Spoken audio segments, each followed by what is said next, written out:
So ಇದು ಮಹಿಳಾ ವಿಶ್ವವಿದ್ಯಾಲಯ ಅಂದರೆ ನಮ್ಗೆ ವಿಶೇಷ ಅದ್ರ ಬಗ್ಗೆ ಕಾಳಜಿ ಇದೆ, ಅದಕ್ಕೋಸ್ಕರನೇ ಬಂದಿದ್ದೀನಿ. ನೀವು ಮಹಿಳಾ ಧ್ವನಿ ಆಗ್ರಿ ಅಂತ ಖಂಡಿತ ನಾನು ಅದನ್ನೇ ಹೇಳೋಕೆ ಹೊರಟೆ. ಸೊ ಏನು ನ್ಯೂನತೆಗಳಿದ್ದಾವೆ ಖಂಡಿತವಾಗ್ಲೂ ಇದರ ಧ್ವನಿಯಾಗಿಯೇ ಬರೀ ಕಿತ್ತೂರು ಚೆನ್ನಮ್ಮ ಯೂನಿವರ್ಸಿಟಿ ಅಂತ ಬರೀ ಮಹಿಳೆ ನಮ್ಮ ಹೆಮ್ಮೆಯ ಕಿತ್ತೂರು ರಾಣಿ ಹೆಸರನ್ನ ಇಟ್ಕೊಂಡಿದ್ದಕ್ಕೆ ಕ್ಷೇತ್ರದಲ್ಲಿ ಬೆಳೆಸ್ತಾ ಇದ್ದೀವಿ. ಇದು ಮಹಿಳಾ ವಿಶ್ವವಿದ್ಯಾಲಯ, ರಾಜ್ಯ ಸರ್ಕಾರದಿಂದ ಏನೇನು ಆಗಬೇಕು ಅದನ್ನೆಲ್ಲ ಮಾಡಲಿಕ್ಕೆ ವಕಫ್ ವಿಚಾರವಾಗಿ ನಿನ್ನೆ ಏನು ಒಕ್ಕಲಿಗರ ಸ್ವಾಮೀಜಿ ಚಂದ್ರ ಹೇಳಿದ್ದಾರೆ, ಏನು ಮೋದಿಯವರು ಮುಸ್ಲಿಮರಿಗೆ ಮತ ಹಾಕುವ ಒಂದು ಏನು ಅವಕಾಶವನ್ನು ಅಂದರೆ ಅದು ಹಕ್ಕನ್ನೇ ಕೊಡಬಾರ್ದು, ವಕಫನ್ನು ರದ್ದು ಮಾಡೋದು, ಮುಸ್ಲಿಮರ ಮತದಾರ ಹಕ್ಕನ್ನ ಚಂದ್ರಶೇಖರ್ ಶಿವಾಚಾರ್ಯ. ಮೊದಲನೇದಾಗಿ ಸ್ವಾಮಿಗಳ ಬಗ್ಗೆ ಮಾತನಾಡಲಿಕ್ಕೆ ನಾನು ಬಹಳಷ್ಟು ಸಣ್ಣವಳು, ಮಾತಾಡಬಾರ್ದು, ನಮ್ಮ ಸಂಸ್ಕೃತಿ ಅದಲ್ಲ. ಆದರೆ ಸ್ವಾಮಿಗಳ ಸಂಸ್ಕೃತಿ ಕೂಡ ಅದಲ್ಲ. ನಾವು ನಮ್ಮ ಚೌಕಟ್ಟಿನಲ್ಲಿ ಇರಬೇಕಾಗಿದೆ. ನಮ್ಮ ದೇಶ ನಿನ್ನೆನೇ ನಾವು 75ನೇ ವರ್ಷದ ಸಂವಿಧಾನದ ಒಂದು ಉತ್ಸವವನ್ನು, ದಿನಾಚರಣೆಯನ್ನು ನಾವು ಮಾಡಿದ್ದೀವಿ. ನಮ್ಮ ದೇಶ ಎಲ್ಲ ಭಾಷಿಕರು, ಎಲ್ಲ ಧರ್ಮ, ಎಲ್ಲ ಜಾತಿ ಜನರನ್ನು ಒಳಗೊಂಡಂಥ ಹಕ್ಕುಗಳನ್ನು ನಮ್ಮ ಸಂವಿಧಾನ ನಮಗೆ ಕೊಟ್ಟಿದೆ. ನೀವು ರಾಷ್ಟ್ರಪತಿಗೂ ಒಂದೇ ಮತದಾನ, ಸಾಮಾನ್ಯ ಒಬ್ಬ ಕೂಲಿಕಾರನಿಗೂ ಒಂದೇ ಮತದಾನ. ಅಂಥದ್ರಲ್ಲಿ ಸ್ವಾಮಿಗಳು ಯಾವಾಗಿದ್ರೂ ಸಮಾಜದ ಸ್ವಾಸ್ಥ್ಯನ ಕಾಪಾಡಬೇಕೇ ಹೊರತಾಗಿ ಇಂಥ ಮಾತನ್ನಾಡಿ ಚಪ್ಪಾಳೆ ಗಿಟ್ಟಿಸ್ಕೋಬಾರ್ದು ಅನ್ನೋದು ನನ್ನ ಬಯಕೆ. ಪಂಚಮಸಾಲಿ ಹೋರಾಟದಲ್ಲಿ ಮತ್ತೆ ಭಿನ್ನಾಭಿಪ್ರಾಯ ಕಾಣಿಸ್ಕೊಳ್ತದೆ. ನಾವು ನೋಡಿ, ನಾನು ಯಾವಾಗಿದ್ರೂ ಹೇಳ್ತೀನಿ, ಪಕ್ಷಾತೀತವಾಗಿ ನಮ್ಮ ಹೋರಾಟ ಇದು. ಇದರಲ್ಲಿ ರಾಜಕಾರಣ ಯಾವುದೂ ಇಲ್ಲ. ನಾನು ಕೂಡ ಈ ಹೋರಾಟದಲ್ಲಿ ಮುಂಚೂಣಿಯಲ್ಲಿ ನಿಂತು ನಾನು ಹೋರಾಟ ಮಾಡಿದಂಥವಳು, ಇವತ್ತು ಕೂಡ ಪ್ರಸ್ತುತದಲ್ಲಿ ಇದ್ದೇನೆ. ಪಕ್ಷಾತೀತವಾಗಿ ಯಾವುದೇ ಸರ್ಕಾರದ ವಿರುದ್ಧ ಅಲ್ಲ, ನಮ್ಮ ಸಮಾಜಕ್ಕೆ ನ್ಯಾಯ ಕೊಡಬೇಕು ಅಂತ ಹೋರಾಟ ಮಾಡ್ತಾ ಇದ್ದೀವಿ. ಇದರಲ್ಲಿ ಒಡಕನ್ನೋದು ಏನೂ ಇಲ್ಲ, ಎಲ್ಲರೂ ಒಗ್ಗಟ್ಟಾಗಿ ಹೋರಾಟ ಮಾಡ್ತೀವಿ.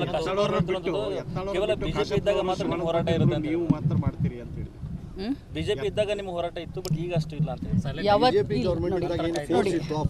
ಅಂತ ಖಂಡಿತ ಇದೆ. ಮಂತ್ರಿ ಆಗಿದ್ದಕ್ಕೆ ಆ ಫೋರ್ಸು ಅಥವಾ ಸಮಾಜದ ಒಂದು ಋಣವನ್ನು ತೀರಿಸೋದಿಲ್ಲ ಅಂತಂದರೆ ಅದು ನಾವು ಮನುಷ್ಯತ್ವದ ಧರ್ಮಗುಣ ಅಲ್ಲ. ಖಂಡಿತವಾಗ್ಲೂ ನಾನು ಮಂತ್ರಿಯಾಗಿ 3 ಹೋರಾಟದಲ್ಲಿ ಭಾಗಿಯಾಗಿದ್ದೀನಿ, ನಿರಂತರವಾಗಿದ್ದೀನಿ, ಮೀಟಿಂಗಲ್ಲಿ ಇದ್ದೀನಿ, ಹೋರಾಟದಲ್ಲಿದ್ದೀನಿ. ನಾನು ಹೋಗಲಿಕ್ಕೆ ಆಗಲಿಲ್ಲ. ಈಗ ಮಂತ್ರಿ ಆದಮೇಲೆ ಸ್ವಲ್ಪ ಕೆಲಸದ ಒತ್ತಡ ಜಾಸ್ತಿ ಇರೋದ್ರಿಂದ, ಅವರು ಕೊಟ್ಟಂಥ ಡೇಟು ಹೊಂದಾಣಿಕೆ ಆಗದಲ್ಲದೆ ಇರೋದ್ರಿಂದ ಒಂದು ಮೀಟಿಂಗ್ಗೆ ಹೋಗಲಿಲ್ಲ, 2 ಸಾರಿ ತಮ್ಮನ್ನು ಕಳಿಸ್ತೆ, ಇನ್ನೊಂದು ಮೀಟಿಂಗ್ ಹೋಗ್ಲಿಕ್ಕೆ ಆಗೋದಿಲ್ಲ, ಮಗನ ಕಳಿಸ್ತೆ. ಸಮಾಜ ಬಿಟ್ಟು ಲಕ್ಷ್ಮೀ ಹೆಬ್ಬಾಳ್ಕರ್ ಇಲ್ಲ, ಲಕ್ಷ್ಮೀ ಹೆಬ್ಬಾಳ್ಕರ್ನ ಬಿಟ್ಟು ಪಂಚಮಸಾಲಿ ಸಮಾಜ ಇಲ್ಲ. ನೋಡಿ, ಸ್ವಾಮಿಗಳಿಗೆ ಗೌರವವನ್ನು ಕೊಡ್ತೀವಿ, ಆದರೆ ತೀರಾ ಸರ್ಕಾರಕ್ಕೆ ಮುಜುಗರ ತರೋದು ಬೇಡ. ಯಾಕಂದರೆ ಅದೇ ಸರ್ಕಾರ ಇರಲಿ, ಇದೇ ಸರ್ಕಾರ ಇರಲಿ, ಆ ಸರ್ಕಾರದ ವಿರುದ್ಧ ನಾವು ಮಾಡಲಿಲ್ಲ, ನಮ್ಮ ಸಮಾಜದ ಪರವಾಗಿ ನಾವು ಮಾಡಿದ್ವಿ. ಬಸವರಾಜ ಬೊಮ್ಮಾಯಿ ಅವರಿಗೆ ನಾವು 4 ಸತಿ ಭೇಟಿಯಾಗಿದ್ದೀವಿ. ನಮ್ಮ ಈಗಿನ ಪ್ರಸ್ತುತ ಸಿದ್ದರಾಮಯ್ಯ ಸಾಹೇಬರಿಗೆ ನಾವು 3 ಸರಿ ಭೇಟಿಯಾಗಿದ್ದೀವಿ. ಒಂದು ಮರ್ಯಾದೆ ಹದ್ನಲ್ಲಿ ಅವತ್ತೂ ಕೂಡ ನಾನು ಮಾತಾಡಿದ್ದೀನಿ, ಇವತ್ತು ಕೂಡ ಮಾತಾಡ್ತೀನಿ. ಬಟ್ ಯಾವತ್ತಿದ್ರೂ ಕೂಡ ನನ್ನ ಸಮಾಜದ ಪರವಾಗಿ ಧ್ವನಿಯನ್ನು ಎತ್ತಿ. ಜಿಲ್ಲೆಗಳಿಗೆ ಮಾತ್ರ ಬಿಡುಗಡೆ ಆಗಿದೆ, ಇತರ ಕಡೆ ಆಗಿಲ್ಲ ಅನ್ನೋದು ಆರೋಪ. ನೀವು ಚೆಕ್ ಮಾಡಿ, ಬಿಜಾಪುರದಲ್ಲಿ ಚೆಕ್ ಮಾಡಿ, then you ask this question. BJP government ಆಗಲಿ ಅಥವಾ ಕಾಂಗ್ರೆಸ್ ಹಗರು ತಗೊಂಡಿದೆ ಅಂತ 4 ಬಾರಿ ಅವ್ನು ಭೇಟಿ ಆದ್ರಿ, 3 ಬಾರಿ ಇವನು ಭೇಟಿ ಆದ್ರಿ. ಇಷ್ಟು ದೊಡ್ಡ ಸಮಾಜ ಇಟ್ಕೊಂಡು ನಿಮ್ಮ ಸಮಾಜದ ಬೇಡಿಕೆ ಈಡೇರಲಿಕ್ಕೆ ಮುಂದೆ ಮಾಡ್ತಾ ಇಲ್ಲಲ್ಲ, ದುರ್ದೈವ. ಮೇಡಮ್, ಸಚಿವ ಸಂಪುಟ ವಿಸ್ತರಣೆ ಆಗ್ತಾ ಇದೆ. ಪ್ರಸ್ತುತ ನಾನು ಹೈಕಮಾಂಡ್ನೂ ಅಲ್ಲ, ಪಕ್ಷದ ಅಧ್ಯಕ್ಷನೂ ಅಲ್ಲ, ಚೇಂಜಸ್ ಅದ್ರ ಬಗ್ಗೆ ಗೊತ್ತಿಲ್ಲ. ಸೊ ಇದು ಮಹಿಳಾ ವಿಶ್ವವಿದ್ಯಾಲಯ ಅಂದರೆ ನಮ್ಗೆ ವಿಶೇಷ ಅದ್ರ ಬಗ್ಗೆ ಕಾಳಜಿ ಇದೆ, ಅದಕ್ಕೋಸ್ಕರನೇ ಬಂದಿದ್ದೀನಿ. ನೀವು ಮಹಿಳಾ ಧ್ವನಿ ಆಗ್ರಿ ಅಂತ ಖಂಡಿತ ನಾನು ಅದನ್ನೇ ಹೇಳೋಕೆ ಹೊರಟೆ. ಸೊ ಏನು ನ್ಯೂನತೆಗಳಿದ್ದಾವೆ ಖಂಡಿತವಾಗ್ಲೂ ಇದರ ಧ್ವನಿಯಾಗಿಯೇ ಬರೀ ಕಿತ್ತೂರು ಚೆನ್ನಮ್ಮ ಯೂನಿವರ್ಸಿಟಿ ಅಂತ ಬರೀ ಮಹಿಳೆ ನಮ್ಮ ಹೆಮ್ಮೆಯ ಕಿತ್ತೂರು ರಾಣಿ ಹೆಸರನ್ನ ಇಟ್ಕೊಂಡಿದ್ದಕ್ಕೆ ಕ್ಷೇತ್ರದಲ್ಲಿ ಬೆಳೆಸ್ತಾ ಇದ್ದೀವಿ.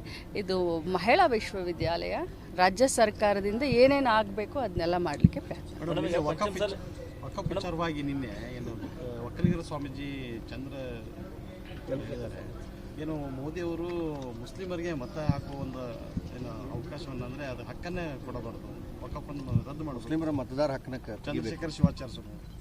ಮೊದಲನೇದಾಗಿ ಸ್ವಾಮಿಗಳ ಬಗ್ಗೆ ಮಾತನಾಡಲಿಕ್ಕೆ ನಾನು ಬಹಳಷ್ಟು ಸಣ್ಣವಳು, ಮಾತಾಡಬಾರ್ದು, ನಮ್ಮ ಸಂಸ್ಕೃತಿ ಅದಲ್ಲ.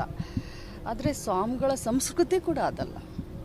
ನಾವು ನಮ್ಮ ಚೌಕಟ್ಟಿನಲ್ಲಿ ಇರಬೇಕಾಗಿದೆ. ನಮ್ಮ ದೇಶ ನಿನ್ನೆನೇ ನಾವು 75ನೇ ವರ್ಷದ ಸಂವಿಧಾನದ ಒಂದು ಉತ್ಸವವನ್ನು ದಿನಾಚರಣೆಯನ್ನು ನಾವು ಮಾಡಿದ್ದೀವಿ.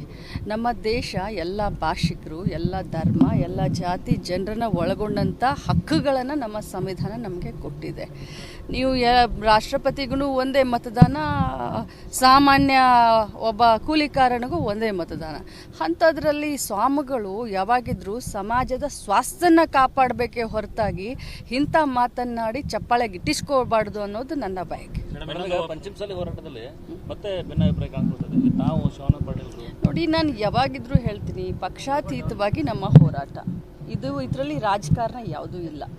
ನಾನು ಕೂಡ ಈ ಹೋರಾಟದಲ್ಲಿ ಮುಂಚೂಣಿಯಲ್ಲಿ ನಿಂತು ನಾನು ಹೋರಾಟ ಮಾಡಿದಂಥವಳು, ಇವತ್ತು ಕೂಡ ಪ್ರಸ್ತುತದಲ್ಲಿ ಇದ್ದೇನೆ. ಪಕ್ಷಾತೀತವಾಗಿ ಯಾವುದೇ ಸರ್ಕಾರದ ವಿರುದ್ಧ ಅಲ್ಲ, ನಮ್ಮ ಸಮಾಜಕ್ಕೆ ನ್ಯಾಯ ಕೊಡಬೇಕು ಅಂತ ಹೋರಾಟ ಮಾಡ್ತಾ ಇದ್ದೀವಿ. ಇದರಲ್ಲಿ ಒಡಕನ್ನೋದು ಏನೂ ಇಲ್ಲ, ಎಲ್ಲರೂ ಒಗ್ಗಟ್ಟಾಗಿ ಹೋರಾಟ ಮಾಡ್ತೀವಿ.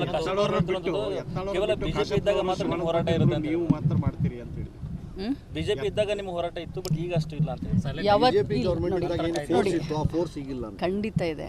ಮಂತ್ರಿ ಆಗಿದ್ದಕ್ಕೆ ಆ ಫೋರ್ಸು ಅಥವಾ ಸಮಾಜದ ಒಂದು ಋಣವನ್ನು ತೀರಿಸೋದಿಲ್ಲ ಅಂತಂದರೆ ಅದು ನಾವು ಮನುಷ್ಯತ್ವದ ಧರ್ಮಗುಣ ಅಲ್ಲ.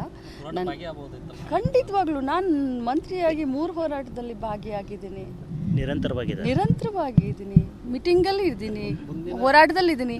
ನಾನು ಹೋಗಲಿಕ್ಕೆ ಆಗಲಿಲ್ಲ. ಈಗ ಮಂತ್ರಿ ಆದಮೇಲೆ ಸ್ವಲ್ಪ ಕೆಲಸದ ಒತ್ತಡ ಜಾಸ್ತಿ ಇರೋದ್ರಿಂದ, ಅವರು ಕೊಟ್ಟಂಥ ಡೇಟು ಹೊಂದಾಣಿಕೆ ಆಗದಲ್ಲದೆ ಇರೋದ್ರಿಂದ ಒಂದು ಮೀಟಿಂಗ್ಗೆ ಹೋಗಲಿಲ್ಲ, 2 ಸರಿ ತಮ್ಮನ್ನು ಕಳಿಸ್ದೆ, ಇನ್ನೊಂದು ಮೀಟಿಂಗ್ ಹೋಗ್ಲಿಕ್ಕೆ ಆಗೋದಿಲ್ಲ, ಮಗನ ಕಳಿಸ್ದೆ. ಸಮಾಜ ಬಿಟ್ಟು ಲಕ್ಷ್ಮೀ ಹೆಬ್ಬಾಳ್ಕರ್ ಇಲ್ಲ, ಲಕ್ಷ್ಮೀ ಹೆಬ್ಬಾಳ್ಕರ್ನ ಬಿಟ್ಟು ಪಂಚಮಸಾಲಿ ಸಮಾಜ ಇಲ್ಲ. ಈಗ ಅಧಿವೇಶನದ ಹೋರಾಟದಲ್ಲಿ ಭಾಗಿಯಾಗ್ತೀರಾ? ಟ್ರ್ಯಾಕ್ಟರ್ ಹೋರಾಟ ಮಾಡ್ತೀನಿ ಸ್ವಾಮಿಗಳು. ನೋಡಿ, ಸ್ವಾಮಿಗಳಿಗೆ ಗೌರವವನ್ನು ಕೊಡ್ತೀವಿ, ಆದರೆ ತೀರಾ ಸರ್ಕಾರಕ್ಕೆ ಮುಜುಗರ ತರೋದು ಬೇಡ. ಯಾಕಂದರೆ ಅದೇ ಸರ್ಕಾರ ಇರಲಿ, ಇದೇ ಸರ್ಕಾರ ಇರಲಿ, ಆ ಸರ್ಕಾರದ ವಿರುದ್ಧ ನಾವು ಮಾಡಲಿಲ್ಲ, ನಮ್ಮ ಸಮಾಜದ ಪರವಾಗಿ ನಾವು ಮಾಡಿದ್ವಿ. ಬಸವರಾಜ ಬೊಮ್ಮಾಯಿ ಅವರಿಗೆ ನಾವು 4 ಸತಿ ಭೇಟಿಯಾಗಿದ್ದೀವಿ. ನಮ್ಮ ಈಗಿನ ಪ್ರಸ್ತುತ ಸಿದ್ದರಾಮಯ್ಯ ಸಾಹೇಬರಿಗೆ ನಾವು 3 ಸರಿ ಭೇಟಿಯಾಗಿದ್ದೀವಿ.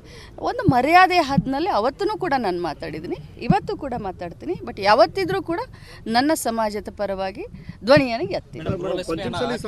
ಬೈಲೆಕ್ಷನ್ ಇದ್ದಂಥ ಜಿಲ್ಲೆಗಳಿಗೆ ಮಾತ್ರ ಬಿಡುಗಡೆ ಆಗಿದೆ, ಇತರ ಕಡೆ ಆಗಿಲ್ಲ ಅನ್ನೋದು ಆರೋಪ. ನೀವು ಚೆಕ್ ಮಾಡಿ, ಬಿಜಾಪುರದಲ್ಲಿ ಚೆಕ್ ಮಾಡಿ, then you ask this question. BJP government ಆಗಲಿ ಅಥವಾ ಕಾಂಗ್ರೆಸ್ ಹಗರು ತಗೊಂಡಿದೆ ಅಂತ 4 ಬಾರಿ ಅವ್ನು ಭೇಟಿ ಆದ್ರಿ, 3 ಬಾರಿ ಇವನು ಭೇಟಿ ಆದ್ರಿ. ಇಷ್ಟು ದೊಡ್ಡ ಸಮಾಜ ಇಟ್ಕೊಂಡು ನಿಮ್ಮ ಸಮಾಜದ ಬೇಡಿಕೆ ಈಡೇರಲಿಕ್ಕೆ ಮುಂದಾಗ್ತಾ ಇಲ್ಲ. ದುರ್ದೈವ.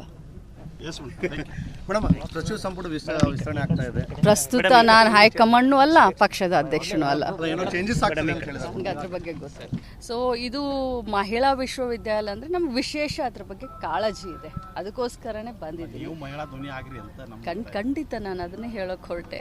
ಸೊ ಏನು ನ್ಯೂನತೆಗಳಿದ್ದಾವೆ, ಖಂಡಿತವಾಗ್ಲೂ ಇದರ ಧ್ವನಿಯಾಗಿಯೇ ಬರೀ ಕಿತ್ತೂರು ಚೆನ್ನಮ್ಮ ಯೂನಿವರ್ಸಿಟಿ ಅಂತ ಬರೀ ಮಹಿಳೆ, ನಮ್ಮ ಹೆಮ್ಮೆಯ ಕಿತ್ತೂರು ರಾಣಿ ಹೆಸರನ್ನ ಇಟ್ಕೊಂಡಿದ್ದಕ್ಕೆ ಕ್ಷೇತ್ರದಲ್ಲಿ ಬೆಳೆಸ್ತಾ ಇದ್ದೀವಿ. ಇದು ಮಹಿಳಾ ವಿಶ್ವವಿದ್ಯಾಲಯ, ರಾಜ್ಯ ಸರ್ಕಾರದಿಂದ ಏನೇನು ಆಗಬೇಕು ಅದನ್ನೆಲ್ಲ ಮಾಡಲಿಕ್ಕೆ ವಿಚಾರವಾಗಿ ನಿನ್ನೆ ಏನು ಒಕ್ಕಲಿಗರ ಸ್ವಾಮೀಜಿ ಚಂದ್ರ ಹೇಳಿದ್ದಾರೆ, ಏನು ಮೋದಿಯವರು ಮುಸ್ಲಿಮರಿಗೆ ಮತ ಹಾಕುವ ಒಂದು ಏನು ಅವಕಾಶವನ್ನು ಅಂದರೆ ಅದು ಹಕ್ಕನ್ನೇ ಕೊಡಬಾರ್ದು, ವಕಫನ್ನು ರದ್ದು ಮಾಡಬೇಕು, ಮುಸ್ಲಿಮರ ಮತದಾರ ಹಕ್ಕನ್ನ ಚಂದ್ರಶೇಖರ್ ಶಿವಾಚಾರ್ಯ ಸ್ವಾಮಿ. ಮೊದಲನೇದಾಗಿ ಸ್ವಾಮಿಗಳ ಬಗ್ಗೆ ಮಾತನಾಡಲಿಕ್ಕೆ ನಾನು ಬಹಳಷ್ಟು ಸಣ್ಣವಳು, ಮಾತಾಡಬಾರ್ದು, ನಮ್ಮ ಸಂಸ್ಕೃತಿ ಅದಲ್ಲ. ಆದರೆ ಸ್ವಾಮಿಗಳ ಸಂಸ್ಕೃತಿ ಕೂಡ ಅದಲ್ಲ. ನಾವು ನಮ್ಮ ಚೌಕಟ್ಟಿನಲ್ಲಿ ಇರಬೇಕಾಗಿದೆ. ನಮ್ಮ ದೇಶ ನಿನ್ನೆನೇ ನಾವು 75ನೇ ವರ್ಷದ ಸಂವಿಧಾನದ ಒಂದು ಉತ್ಸವವನ್ನು ದಿನಾಚರಣೆಯನ್ನು ನಾವು ಮಾಡಿದ್ದೀವಿ. ನಮ್ಮ ದೇಶ ಎಲ್ಲ ಭಾಷಿಕರು, ಎಲ್ಲ ಧರ್ಮ, ಎಲ್ಲ ಜಾತಿ ಜನರನ್ನು ಒಳಗೊಂಡಂಥ ಹಕ್ಕುಗಳನ್ನು ನಮ್ಮ ಸಂವಿಧಾನ ನಮಗೆ ಕೊಟ್ಟಿದೆ. ನೀವು ರಾಷ್ಟ್ರಪತಿಗೂ ಒಂದೇ ಮತದಾನ, ಸಾಮಾನ್ಯ ಒಬ್ಬ ಕೂಲಿಕಾರನಿಗೂ ಒಂದೇ ಮತದಾನ. ಅಂಥದ್ರಲ್ಲಿ ಸ್ವಾಮಿಗಳು ಯಾವಾಗಿದ್ರೂ ಸಮಾಜದ ಸ್ವಾಸ್ಥ್ಯನ ಕಾಪಾಡಬೇಕೇ ಹೊರತಾಗಿ ಇಂಥ ಮಾತನ್ನಾಡಿ ಚಪ್ಪಾಳೆ ಗಿಟ್ಟಿಸ್ಕೋಬಾರ್ದು ಅನ್ನೋದು ನನ್ನ ಬಯಕೆ.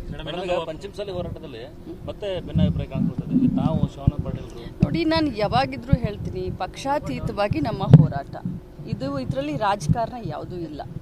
ನಾನು ಕೂಡ ಈ ಹೋರಾಟದಲ್ಲಿ ಮುಂಚೂಣಿಯಲ್ಲಿ ನಿಂತು ನಾನು ಹೋರಾಟ ಮಾಡಿದಂಥವಳು, ಇವತ್ತು ಕೂಡ ಪ್ರಸ್ತುತದಲ್ಲಿ ಇದ್ದೇನೆ. ಪಕ್ಷಾತೀತವಾಗಿ ಯಾವುದೇ ಸರ್ಕಾರದ ವಿರುದ್ಧ ಅಲ್ಲ, ನಮ್ಮ ಸಮಾಜಕ್ಕೆ ನ್ಯಾಯ ಕೊಡಬೇಕು ಅಂತ ಹೋರಾಟ ಮಾಡ್ತಾ ಇದ್ದೀವಿ. ಇದರಲ್ಲಿ ಒಡಕನ್ನೋದು ಏನೂ ಇಲ್ಲ, ಎಲ್ಲರೂ ಒಗ್ಗಟ್ಟಾಗಿ ಹೋರಾಟ ಮಾಡ್ತೀವಿ. ಬಿಜೆಪಿ ಇದ್ದಾಗ ಮಾತ್ರ ಹೋರಾಟ ಇರುತ್ತೆ. ನೀವು ಮಾತ್ರ ಮಾಡ್ತೀರಿ ಅಂತ ಹೇಳಿ ಬಿಜೆಪಿ ಇದ್ದಾಗ ನಿಮ್ಮ ಹೋರಾಟ ಇತ್ತು, ಬಟ್ ಈಗ ಅಷ್ಟು ಇಲ್ಲ ಅಂತ ಹೇಳಿ. ಬಿಜೆಪಿ ಗೌರ್ಮೆಂಟ್ ಇದ್ದಾಗ ಏನು ಫೋರ್ಸ್ ಇತ್ತು ಆ ಫೋರ್ಸ್ ಈಗಿಲ್ಲ ಅಂತ. ಖಂಡಿತ ಇದೆ. ಮಂತ್ರಿ ಆಗಿದ್ದಕ್ಕೆ ಆ ಫೋರ್ಸು ಅಥವಾ ಸಮಾಜದ ಒಂದು ಋಣವನ್ನು ತೀರಿಸೋದಿಲ್ಲ ಅಂತಂದರೆ ಅದು ನಾವು ಮನುಷ್ಯತ್ವದ ಧರ್ಮಗುಣ ಅಲ್ಲ. ಖಂಡಿತವಾಗ್ಲೂ ನಾನು ಮಂತ್ರಿಯಾಗಿ 3 ಹೋರಾಟದಲ್ಲಿ ಭಾಗಿಯಾಗಿದ್ದೀನಿ, ನಿರಂತರವಾಗಿದ್ದೀನಿ, ಮೀಟಿಂಗಲ್ಲಿ ಇದ್ದೀನಿ, ಹೋರಾಟದಲ್ಲಿ ಇದ್ದೀನಿ. ನಾನು ಹೋಗಲಿಕ್ಕೆ ಆಗಲ್ಲ. ಈಗ ಮಂತ್ರಿ ಆದಮೇಲೆ ಸ್ವಲ್ಪ ಕೆಲಸದ ಒತ್ತಡ ಜಾಸ್ತಿ ಇರೋದ್ರಿಂದ, ಅವರು ಕೊಟ್ಟಂಥ ಡೇಟು ಹೊಂದಾಣಿಕೆ ಆಗದಲ್ಲದೆ ಇರೋದ್ರಿಂದ ಒಂದು ಮೀಟಿಂಗ್ಗೆ ಹೋಗಲಿಲ್ಲ, 2 ಸರಿ ತಮ್ಮನ್ನು ಕಳಿಸ್ದೆ, ಇನ್ನೊಂದು ಮೀಟಿಂಗ್ ಹೋಗ್ಲಿಕ್ಕೆ ಆಗೋದಿಲ್ಲ, ಮಗನ ಕಳಿಸ್ದೆ.